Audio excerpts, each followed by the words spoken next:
Hello, everyone, and welcome to the New Orleans Pelicans Podcast. I'm Gus Kattengell, Mr. Jim Eichenhofer. Hopefully you had a happy holidays. It was outstanding. How about yourself? It was very nice. I'm sleepy. Moving forward, we're going to get into some basketball here with Jose Alvarado because that's what he does, Jim. If I'm tired, I'm yawning a bit. Here comes Jose, the burst of energy. Looking forward to our conversation with Mr. Alvarado. Yeah, I mean, I'm always interested. It feels like he's been on the show every year, which is great. I mean, I always look forward to listening to him speak. I feel like he's one of these guys, we've talked about this a lot over the last few years, that it's hard to measure some of what he does, what he brings to a team, just the energy burst. It seems like he's even more effective in home games than road games because he gets the crowd going. And right. He's one of those guys that's gonna stop during a timeout and yell to the crowd, all right, everybody get up and get loud. So he had a recent game where he scored 3 points and had 1 assist, and he got one of the biggest ovations coming out of the game that I've ever heard for a player who didn't necessarily do a lot in the box score. So just some of the ways that you see he makes a big impact. Yeah, no doubt. And I think when you look at Jose, let's just kind of start from foremost. His game's improved, right? Since his first season with the Pelicans to now. Yeah, it really has. And he's going into the week, he was shooting 37% on 3-pointers this season, which is about average, maybe a little bit above league average. But I mean, that's an area that he's clearly shown improvement upon. There was an infamous incident when he was a rookie, I believe, with D'Angelo Russell, where D'Angelo Russell was saying, "Can this guy shoot?" And then that turned into the T-shirts that said, "Yes, I can shoot." I mean, it's been a huge thing for him because obviously, you know, guys are going to go under screens if they think that you can't make threes, and they're not going to respect your jumper. With the players that he plays with often, where it's Zion, Trey Murphy, some of the other weapons this team has, a lot of times he's going to be open. So those corner threes that he's open, he's going to have to make those, kind of similar to Herb Jones.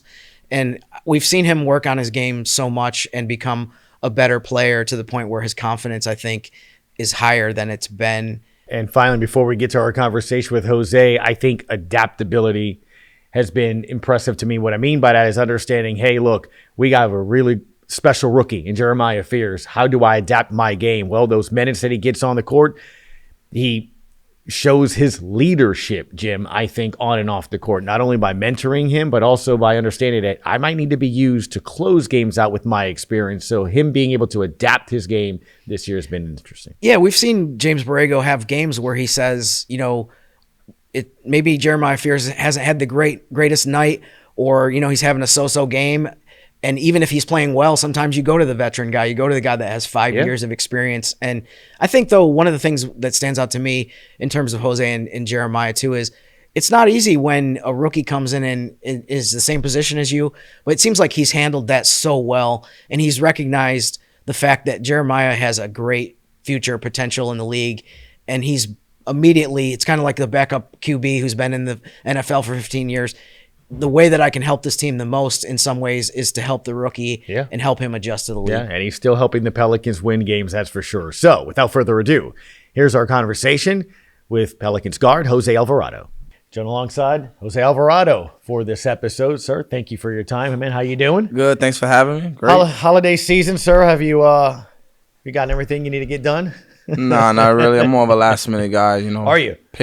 Choosing what I like or not to get gifts. So yeah, you know, it's coming along. I hear you, man. I was thinking along this time of the year with the holiday season and, you know, giving thanks and things of nature. Can you think of anything or anyone, a coach, a family member that gave you or helped kind of nurture that love you have for basketball that we see on the court?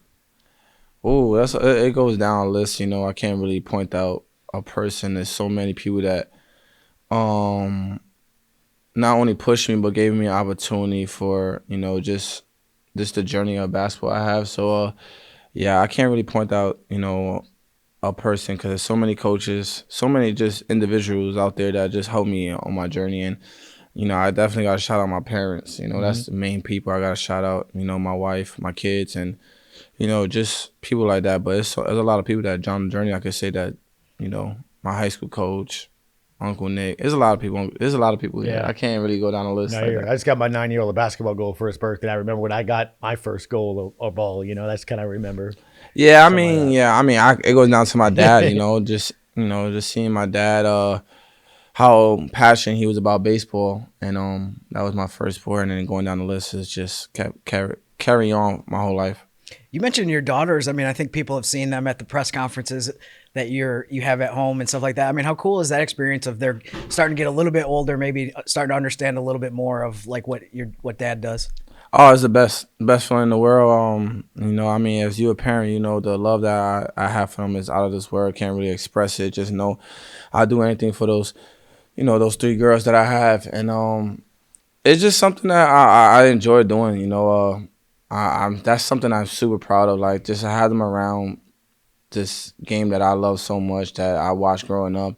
And they might not know nothing about it right now, but later on, hopefully, they see pictures. They get, I try to take a picture as much as I can with so many good players in the league, and just to show them like later on in life that it's pretty cool. It's pretty cool to me, and just the experience. Just especially living my dream in front of them is when I was a little kid was special, and now that my dream is whatever they want, but just when I was their age, the dream that I wanted was to be in the NBA. So now I get to experience that with them. In terms of the season that you've had so far, I know the wins for the team haven't been what you guys want it to be, but you guys are playing better lately. It seems like there's definitely been progress in recent weeks. As far as the way that you've played, I noticed, for example, that you're at or close to career highs in like field goal percentage, 3-point percentage.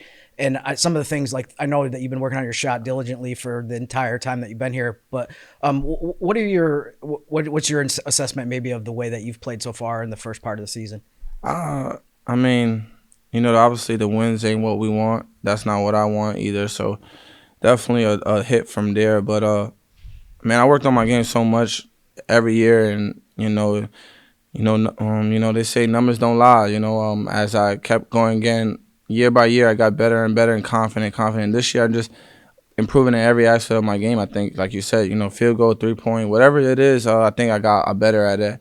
And it's just continuing growing, take advantage of the opportunity that's thrown at your face, or whatever role you got to, play, just play it at the highest level. And, that's where my game, I think, is growing in the aspect of that. And just, this league is, I think if you could shoot and you could play, and you compete, you got a good chance to stay in at least, and that's what I want to do. I want to stay here and impact winning. I think some of the things that I mentioned and what you just talked about are things that, excuse me, everyone watching the game notices this. I think people have also noticed too, like how much of a leadership role that you have, and if people that are watching the games see how much, like, how active you are when you're not in the game. I mean, how important is that to you? It seems like you're almost like another coach sometimes, where you're just super energetic on the sideline and encouraging people. I mean, I just want the best for everybody. I don't, whoever it is, I want you to be your best who you can be. And, I believe that, you give in all, the resort for you, it'll be a lot better. So, when I'm on the bench or wherever I'm at, I just try to encourage what I see and how can I, get them to see the game like that. I know it's different when you're playing and outside. So, especially we got a lot of young guys that, for us to, be really good, they got to be really good. So I try to, pour a lot into them and, just to see how I express and see the game outside and just use encouraging words. They believe in me. They see how hard I work. So, I got that trust in them, and they trust me. I've seen you extend that even to coaches, though, whether it was Willie or JB, you'd walk up and you're talking to him during the game or during the timeout. Is that something you sort of like, the tactical coaching aspect of it too? Yeah, I mean, they just, like I said, they trust me. They see how I talk about the game so much. I watch the game, and I'm obviously keep on getting being a student of the game, and they see how important that is to me, and so they know I'm not just out there trying to say anything. I'm trying to just improve what can we improve on the game, or how the game is going, how can we attack this, how can we read this. So JB, Willie, all this coaching staff, they just believed in my work and how I see it. So as I just try to use that as best I can, because to be a good team, you need all 15 or whatever, how many players you got. It's not just 5. 5 is out there, but you need a lot more. You need somebody to tell the star player what's wrong, or what they doing wrong, or how they doing it, and how can they improve. And also just sometimes tap in the back, yo, you that dude, go get it, go do what you got to do. And that just comes with experience. Based on that, I'm curious. I know you got a lot of years left to play in the league, and people hope that you're here for a long time, 10 plus more years to play. But have you thought about coaching at all? Is that something that you could see yourself doing when you retire? Nah, I don't think so. I don't know. I never thought about it, but I enjoy it so much. So maybe later on, but it's just right now, heck no. Yeah. I ain't trying to coach. I mentioned just the leadership part of it, and I'm curious. We had DeAndre Jordan on the most recent podcast episode. What are some of the things that you think he brings to the team as far as like in the locker room, on the sideline, just encouragement with all the experience that he has? Oh man, DJ's shout out to DJ. He's a great person, great just human being all around.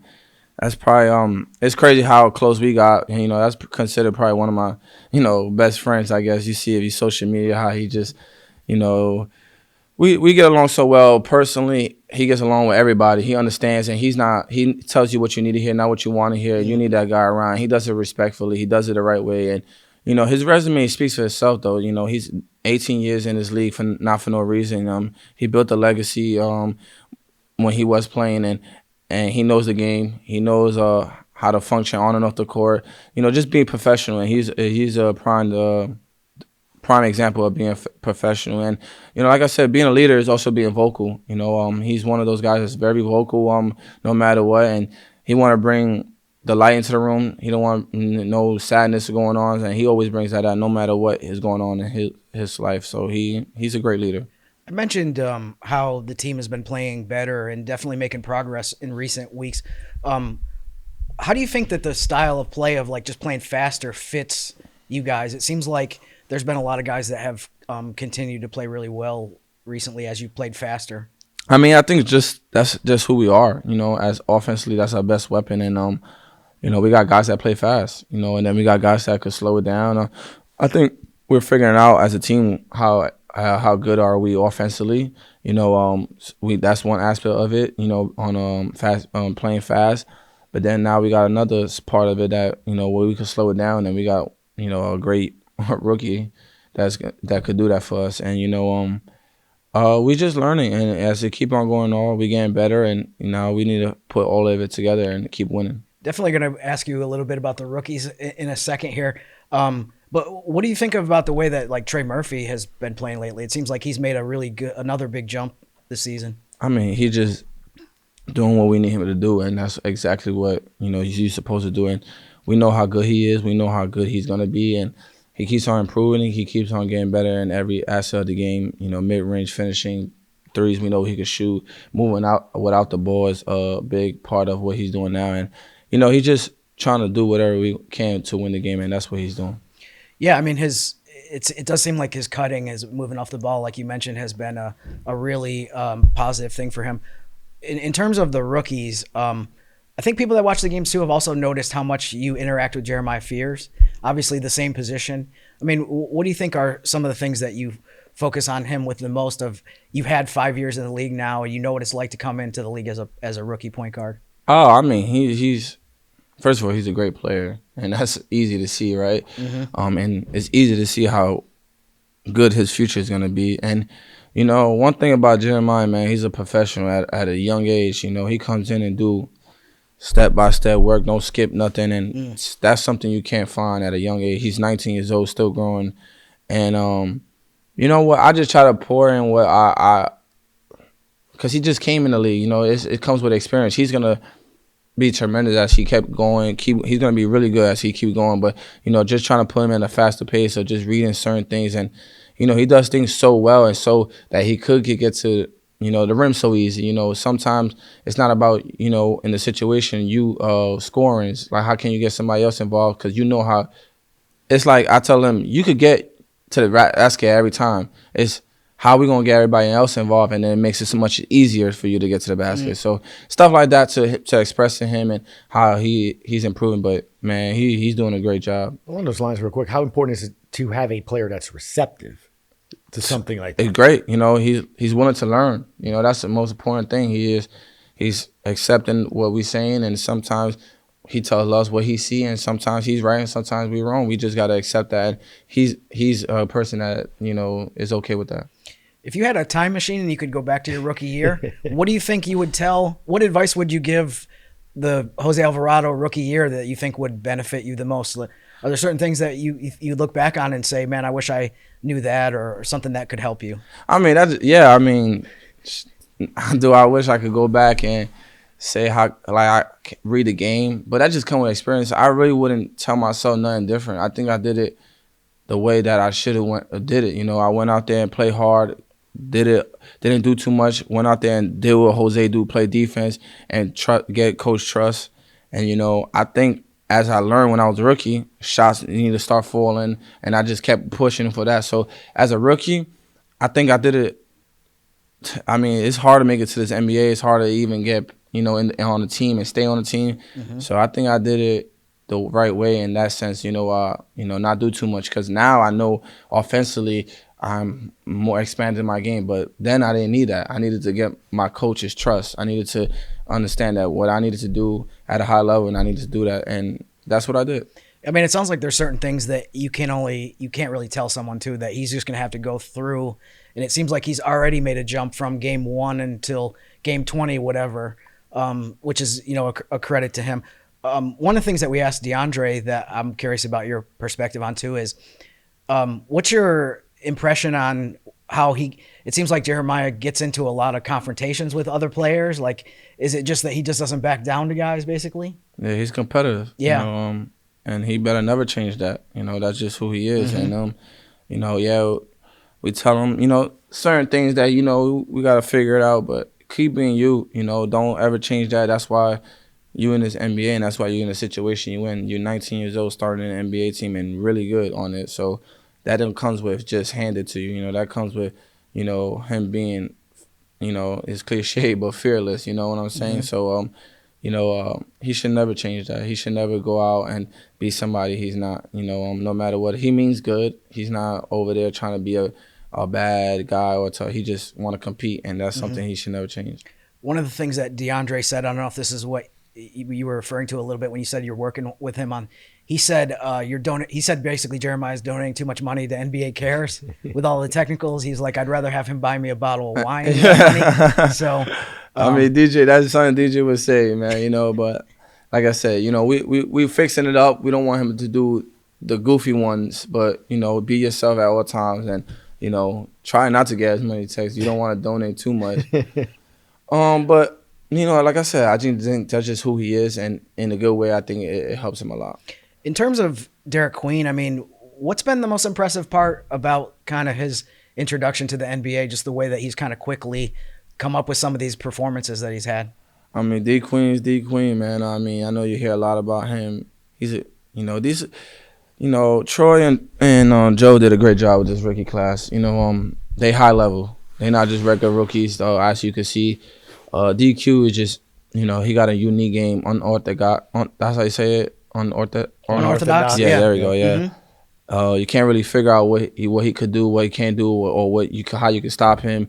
He just got that feel for the game that, you know, he just going with the flow of whatever the game is, and he reached the game at a high level. You know, a great basketball IQ person told me, if you could pass the ball in the NBA like at a high level, you're gonna be pretty good in this game, and that's what he does. And obviously he can score. He's improving. He's getting better, and his jump is gonna be tremendous next year. I can't wait to see it. I know I don't want to look past this year, but sure. I really can't wait to see how he comes back, and the jump shot flowing, the floaters, everything is just going well for him. So he just reached the game at a high level, you know, and he's 19. There you go. He's 20 years old. So, you know, New Orleans got a great future here. Sure.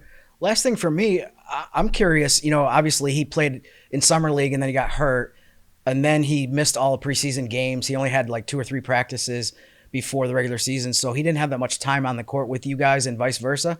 How long did it take you guys to kind of adjust to just the way that he plays, in terms of he always has his head up, he's always looking for cutters, just his passing? Like how long did it take for you guys to kind of get used to that and just realize like how much you can capitalize on it?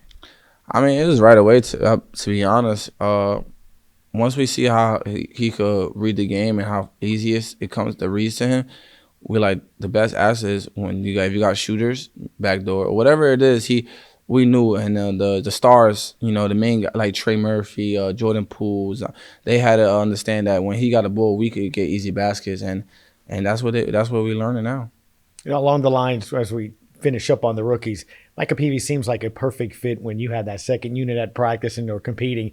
Does all those little things that may not go into the box score, which is something I'm sure you love. Saving balls out of bounds, contesting a shot to where it goes away so that shot doesn't go happen. What's your thoughts on him so far? Oh, my God, Mike. This rookie class, I told, I think Herb this, I thought we was the best rookie class, in New Orleans ever had, Trey Murphy, Herb Jones, and then you had me. But this is a class that's tough. This is a class that's probably, I'm not going to say they're better than us yet, but they there. You got two guys that they're going to be really good later on in their career. Right now, they still.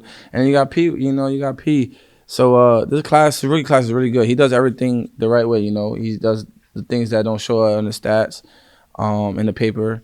And, he continue growing. One thing about him, he's okay with that. He's okay to do the little things, and as later on you keep getting trust, and you keep getting better in a bigger role. That's something I always try to tell him.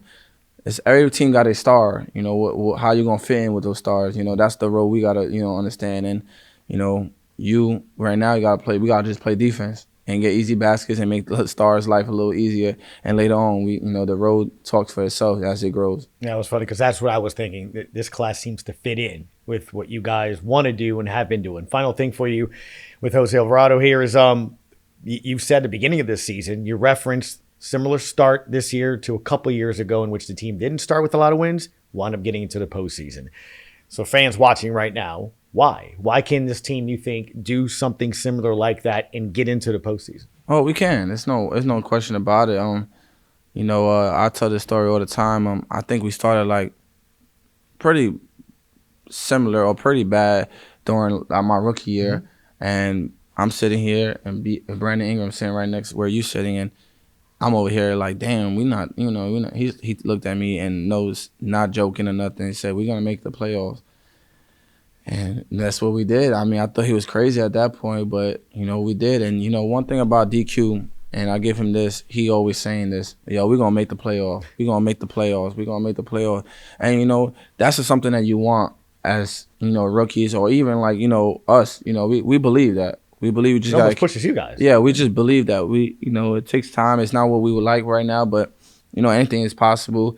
Especially how the league is going right now, you just a few wins out of the play-in, so you just continue growing, we can't look past that, but the mindset is trying to get better every day and, take that to the level to, sneak in there and get in the playoffs. And the rookies on that mindset, we on that mindset, and, it takes day by day. Yeah, no doubt. There's still plenty of basketball to go. We thank you for your time, though, to kind of give us a little where the team is at right now and where your season is. I appreciate y'all having me there. Yeah, for sure. And we appreciate you for tuning us in. Thank you for watching the New Orleans Pelicans podcast.